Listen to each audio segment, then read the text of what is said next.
Hi, I'm Hannah, and you are in my playlist called Spoken, still working it out. And this is where I read my blog essays. Today I'm going to read We Eat When We Are Hungry. A room full of mandalas. I did everything carefully then, knowing a baby was growing inside of me. I walked up the creaky wooden stairs, hands on the walls, each step deliberate. The stairs were worn and gray, cobwebs gathered in the corners, my presence made known by my footsteps in the dust. Not many people ventured up there. That mystery made it more enchanting. When I turned the corner, I found more than a gallery, hundreds of original paintings, floor to ceiling, stacked and leaning and hanging. As a painter myself, I felt like I had walked into the head of the artist who'd long since passed. He wasn't physically there, but I was having a conversation with him as I moved through his work. Every painting was a mandala, vivid colors, layered stories. I would stand in front of each one and rub my belly, some quiet instinct to share what my eyes were taking in. They were leaning against the wall, sometimes 10 canvases deep, and I flipped through them like records in an abandoned record store, dusty, dark, smelling of an addict. Below, dinner was being made. The smells of fresh Balinese food drifted up, dishes I had never seen or heard before. It felt like a dream, but I really did ascend to an upper room of lost paintings every night and disappear into them while I waited for my food to arrive. Every night for 4 weeks. That is sad. We had landed in Bali 18 weeks into my first pregnancy, the last leg of a 2-year sabbatical abroad. We did what we had done so many times, got our bags, hopped in the cab, and showed the driver the address. He spoke English. He was jovial and talkative, more tour guide than driver, calling out everything we passed and listing everything we had to do on our 4 weeks there. In America, Jared is an observer, quiet, always minding his own business. Abroad, he became something else entirely. I called him the mayor. It felt like he was campaigning for our residency in each country. Everywhere we went, he was friendly with everyone, alert, aware, and quick to talk to locals. He has an ear for language and would quickly pick up enough to get by.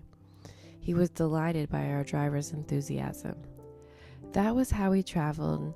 Nothing touristy or fancy. We stayed where the locals lived, adopted the local behavior as quickly as we could, always with the intention of blending in. So it was natural for the conversation to turn toward the day-to-day of a Balinese family. As we passed a market, our driver pointed it out. Mothers, he told us, would arrive around 4 a.m. for the freshest produce, go home and prepare the meals for the day. The family would eat what was prepared in the morning throughout the day as they got hungry. I said, they don't all sit down together for dinner? He said, no, they eat when they're hungry. I looked at Jared. That's sad, I said. They don't have together time at the dinner table? The driver didn't hear me. Jared gave me a shrug with a slight tilt of his head. I knew what he meant. The compound. The driver dropped us off at the front. We walked through an entrance with a small desk that looked like it had never been occupied and wandered toward the middle of the compound.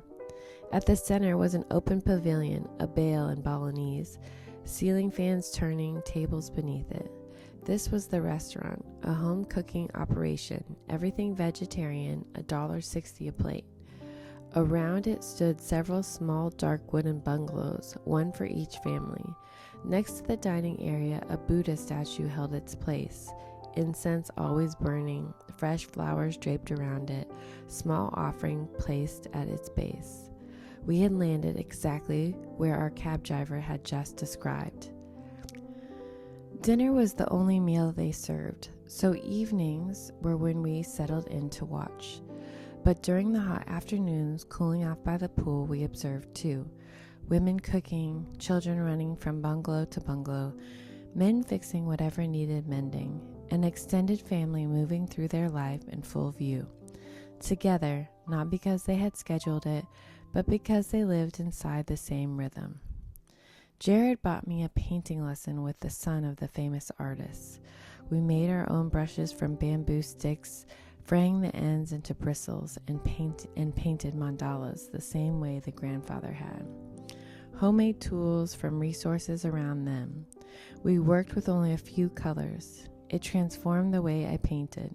Simpler process, more deliberate details. I wasn't just watching this family's way of life anymore. For a moment, I was living a small piece of it. I had looked at Jared in the cab and said, "That's sad."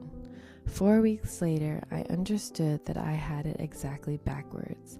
They didn't need a dinner table to be together. They were together all day long in every form, working, creating, repairing, raising children, preparing food.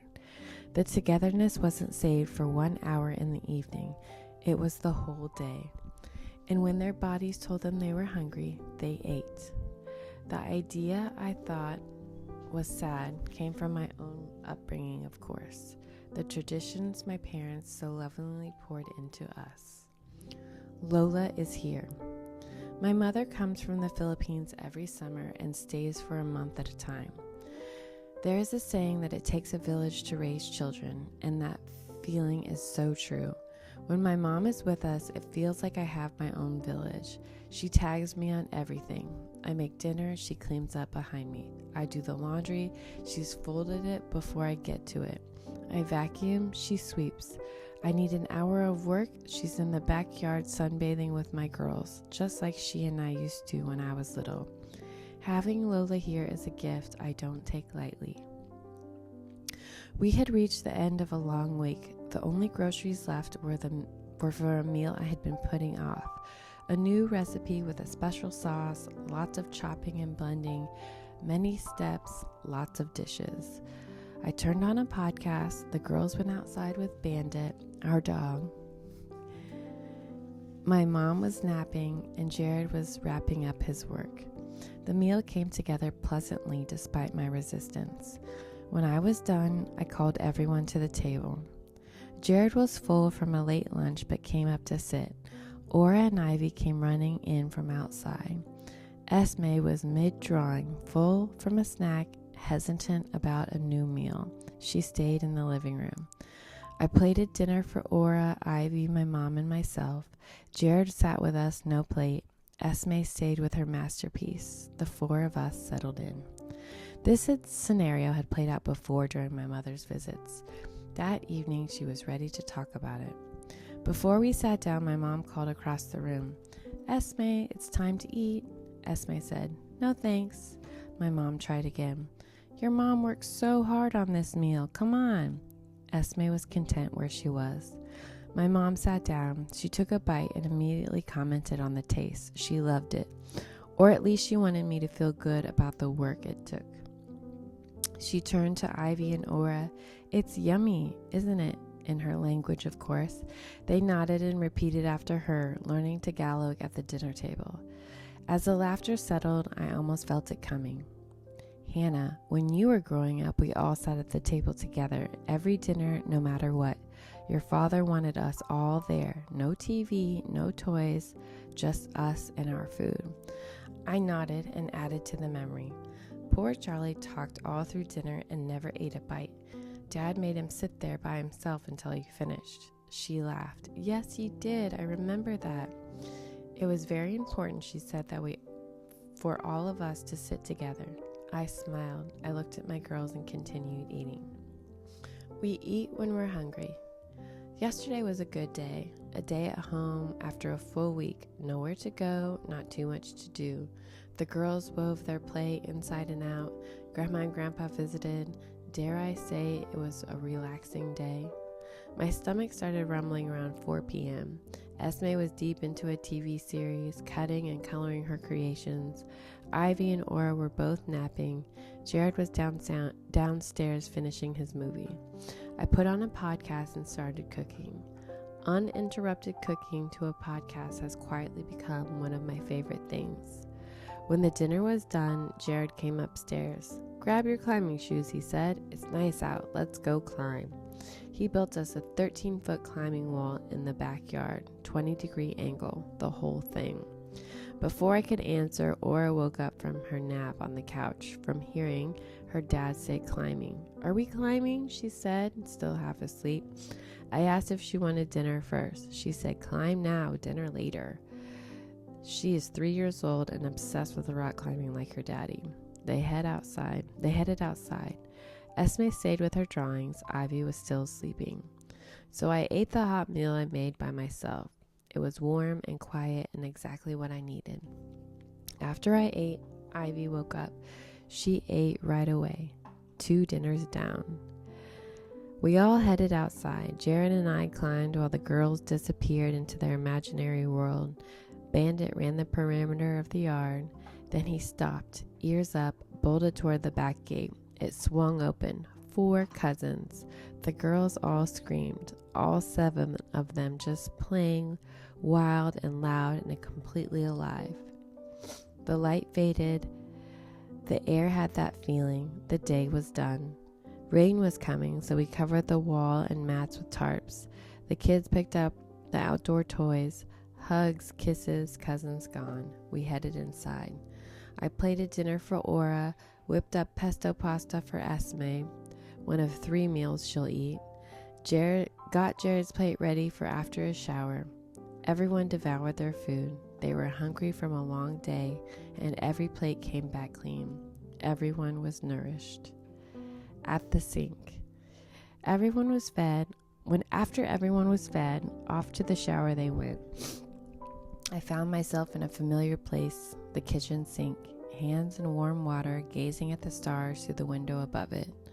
My mind drifted back to Bali, the dusty room, the mandalas, the cab driver, the way they moved through their days in rhythm, together without needing a designated hour to prove it.